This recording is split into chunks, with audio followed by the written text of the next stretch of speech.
So hello everyone, welcome to my YouTube channel Math Away. मेरा नाम है सैयद काशिफ। आज हम लोग शुरू करने जा रहे हैं एक्सरसाइज 3.1 का सेकंड क्वेश्चन, जो कि है फाइंड प्रिंसिपल सॉल्यूशन। अब यहाँ पे प्रिंसिपल सॉल्यूशन हम लोगों ने जो लास्ट लेक्चर में देखा था, वो प्रिंसिपल सॉल्यूशन जो था नेगेटिव में नहीं था। यहाँ पर देखोगे ना तो ये क्वेश्चन नेगेटिव में दिया है।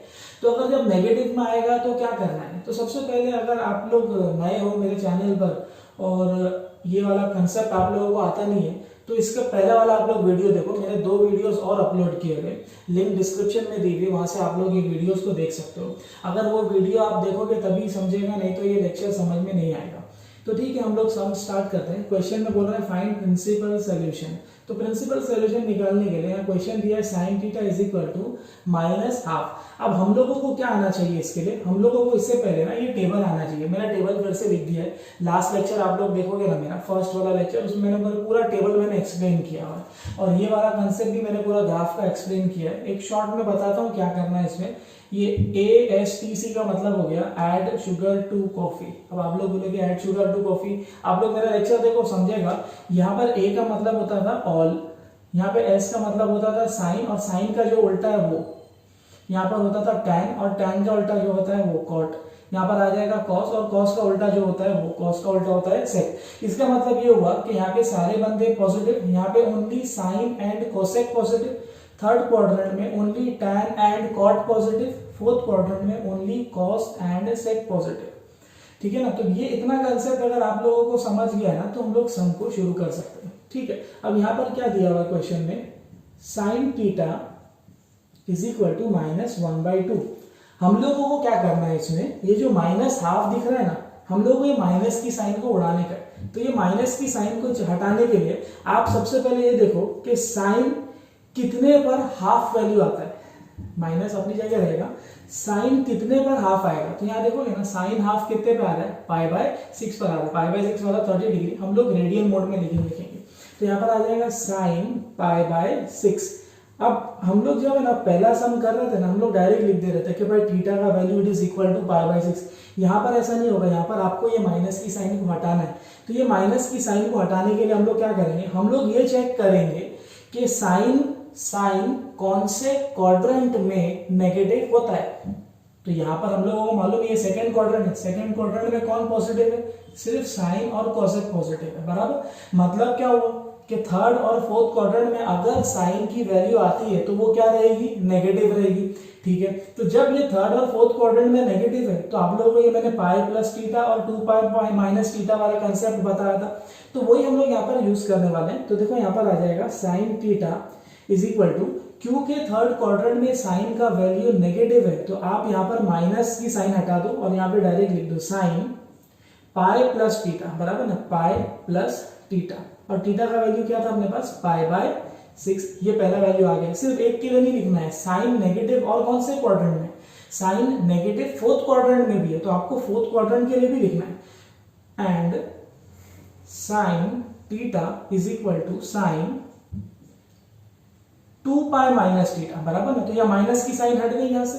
अब यहाँ पर आ जाएगा साइन 2π-θ, और यहाँ पे जो थीटा है वो थीटा की जगह पे आप देखोगे तो π/6 है, तो यहाँ पर आप लिख दोगे π/6। बस इसको आप सॉल्व कर लो। यहाँ पर आ जाएगा साइन, इसको सॉल्व करो, एलसीएम लो, तो 6π + π will be 7π/6 and sine theta is equal to 6 to the 12π - π upon 6 which will be equal to 12 minus कुछ नहीं है तो 1, तो यहाँ पर आ जाएगा 11π/6। तो मेरे को यहाँ पर थीटा की डायरेक्ट दो वैल्यूज डायरेक्ट मिल रही है। एक थीटा की वैल्यू मिल रही है 7π/6 and theta is equal to 11π/6। So therefore आप लोग डायरेक्टली लिख सकते हो कि प्रिंसिपल solutions are 7π/6 and 11π/6। तो ये तो अपना प्रिंसिपल सॉल्यूशन है फर्स्ट वाले प्रॉब्लम का। समझ में आया है तो pause the video to note down. तो चलिए सेकंड वाले क्वेश्चन से शुरू करते हैं। सेकंड क्वेश्चन में बता रहा है tan theta is equal to -1, और ये कैटेगरी में मैंने अभी आप लोगों को बताया कि माइनस की साइन अलाउड नहीं है। तो अब ये माइनस को हटाने के लिए आपको पहले तो चेक करना पड़ेगा कि -1 कौन से क्वाड्रेंट में आता है, बराबर ना। और उससे पहले आपको ये बताना पड़ेगा ये जो 1 बंदा है, ये 1 कितने पे tan का वैल्यू मिलेगा, बराबर। मतलब ये 1 कितने tan पर आएगा। tan वाले में देखो 1 कब आ रहा है, हाँ 1 यहाँ पर आ रहा है, और 1 कितने पर आ रहा है, π/4 पर आ रहा है। तो आप यहाँ पर ऐसा लिख सकते हो कि tan theta is equal to -tan π/4। अब ये माइनस को क्योंकि हमको एलिमिनेट करना है, तो आप क्या करो, आप ये चेक करो कि tan कौन से क्वाड्रेंट में पॉजिटिव होता है, बराबर ना। tan कौन से क्वाड्रेंट में पॉजिटिव होता है, कौन से क्वाड्रेंट में पॉजिटिव है, थर्ड क्वाड्रेंट में पॉजिटिव है। तो नेगेटिव कौन से क्वाड्रेंट में होगा, नेगेटिव होगा सेकंड क्वाड्रेंट में और फोर्थ क्वाड्रेंट में। तो मैं सेकंड और फोर्थ क्वाड्रेंट की हेल्प ले लूंगा, ठीक है। अब यहां पर आ जाएगा tan theta is equal to, क्योंकि मुझे माइनस को हटाना है, तो माइनस को हटाने के लिए tan कौन से क्वाड्रेंट में नेगेटिव है वो चेक कर लेते हैं। tan नेगेटिव है सेकंड क्वाड्रेंट में, मतलब यहाँ पर आ जाएगा tan, माइनस की साइन अब हट जाएगी, और यहाँ पर आ जाएगा पाई माइनस थीटा, बराबर ना। और थीटा की जगह पर क्या दिया हुआ, थीटा की जगह पे हमने π/4 लिया हुआ है। एक और वैल्यू मिलेगी, एक वैल्यू सिर्फ नहीं मिलेगी, दो वैल्यूज मिलेगी। तो so therefore tan theta is equal to tan, fourth quadrant में tan नेगेटिव है, तो यहाँ पर आ जाएगा 2π माइनस थीटा, बराबर। और थीटा की जगह पे वापस से क्या है, π/4, तो यहाँ पर आ जाएगा π/4। सो देयरफॉर tan, अब इसको आप सिंप्लीफाई करो, ये हो जाएगा 4π minus π/4 and tan theta equals to tan 4 2 8π minus π/4। So therefore tan 4π minus π कुछ नहीं है तो मतलब 1 है, 4 में से 1 गया तो 3 बचेगा, 3π/4 एंड tan 8π माइनस 1π मतलब 7π/4। तो मेरे को यहाँ पर दो वैल्यूज मिल रही है, थीटा की एक वैल्यू मिल रही है 3π/4 and theta equals to 7π/4 are the principal solutions. समझ में आया है तो pause the video to note down. तो चलिए थर्ड वाले सम की तरफ बढ़ते हैं। थर्ड वाला क्वेश्चन आप देखोगे तो थोड़ा सा अजीब क्वेश्चन है। √3 cosec theta plus 2 equals to 0। Tension नहीं लेने का, देखो एकदम सिंपल काम करने आना चाहिए अपने को।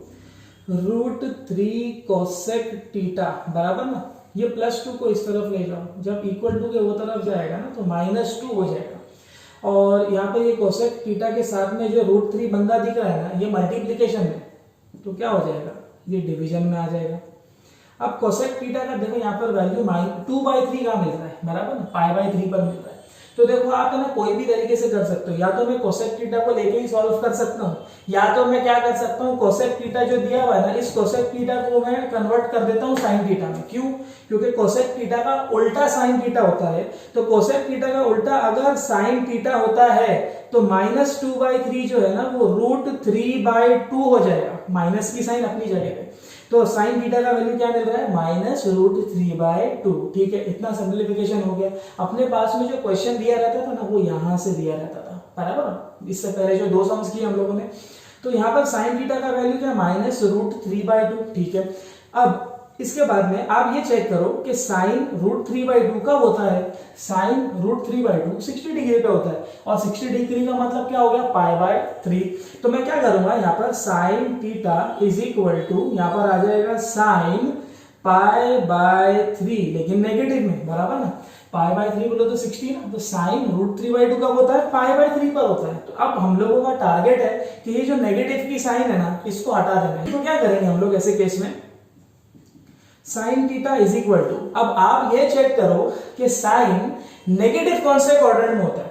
तो साइन नेगेटिव थर्ड क्वाड्रेंट और फोर्थ क्वाड्रेंट में होता है, बराबर ना, क्योंकि थर्ड क्वाड्रेंट में सिर्फ tan और cot ही पॉजिटिव है, और cos और sec पॉजिटिव है कौन से क्वाड्रेंट में, फोर्थ क्वाड्रेंट में। मतलब थर्ड और फोर्थ में साइन अगर आ गया ना तो वो क्या होगा, नेगेटिव होगा। ठीक है, अब जब ये नेगेटिव है तो मैं थर्ड क्वाड्रेंट में ऐसा लिख सकता हूँ ना, माइनस हटा दिया तो यहाँ मैं लिख सकता हूँ ना π+θ, तो π+θ बराबर, और थीटा की जगह पर क्या दिया हुआ है, π/3। ठीक है, एक और वैल्यू आएगा, एक वैल्यू नहीं आएगा, दो वैल्यू आएगा। तो यहां पर आ जाएगा sine theta is equal to sine 2 pi minus theta, तो 2 पाई माइनस थीटा बराबर, और थीटा की जगह पर क्या वापस से पाई बाय 3। अब आप इसको सिंप्लीफाई कर लो तो यहां पर आ जाएगा साइन, इसको एलसीएम लेंगे तो आ जाएगा 3 pi plus pi by 3 and sine 3 to 6 pi plus pi by 3। तो दो वैल्यूज मुझे इस तरीके से मिल रहे हैं, sine 3 pi plus pi 4 pi by 3 and sine 6 pi plus pi 7 pi by 3। तो मेरे को यहाँ पर दो वैल्यूज मिल रहे हैं साइन के, एक मिल रहा है 4 पाई बाय 3, एक मिल रहा है 7 पाई बाय 3। अच्छा, एक स्टेप में लिखना मैं भूल गया था फर्स्ट और सेकंड सम में, आप लोगों को ऐसा लिखना है कि since 4 pi by 3 lies between 0 to 2 pi, also 7 pi by 3 lies between 0 to 2 pi. So therefore principal solutions are, दो प्रिंसिपल सोल्यूशन आया, एक आया 4 pi by 3 and 7 pi by 3। तो इससे पहले वाले जो दो सम थे उसमें भी एक ये वाले स्टेप को खाली आप इंक्लूड कर लेना, बाकी पूरा सम परफेक्ट है। अगर एग्जाम में ऐसा आएगा तो 2 मार्क्स के लिए ऐसा क्वेश्चन अपने को पूछ सकता है। हो सकता है कि आपको ये एमसीक्यू में डाल दे और ऐसे 4 ऑप्शन दे देगा आपको जोड़ी बना करके, बोलेगा कि भाई इसका प्रिंसिपल सॉल्यूशन इन चारों में से कौन सा है। तो कैटेगरी रहेगी, अलग अलग तरीके से आपको क्वेश्चन वो प्रेजेंट करके दे सकता है। डायरेक्टली या तो वो 2 मार्क्स का ऐसा क्वेश्चन बोर्ड में डाल देगा, या तो ऐसे क्वेश्चन का ऑप्शन आपको दे देगा 4 ऐसे पेयर बना करके, और आपको बोलेगा कि भाई इसमें से कौन सा एक परफेक्ट आंसर है। तो इन शॉर्ट आपको वो 2 मार्क्स के लिए मेहनत करना ही पड़ेगा। आपको ये सम को सॉल्व करके साइड में रफ वर्क में अगर एमसीक्यू में आता है तो सॉल्व करके देखना पड़ेगा, नहीं तो 2 मार्क्स का अगर सम आता है तो डायरेक्टली आप ऐसा लिख सकते हो। अगर समझ में आया तो pause the video to note down.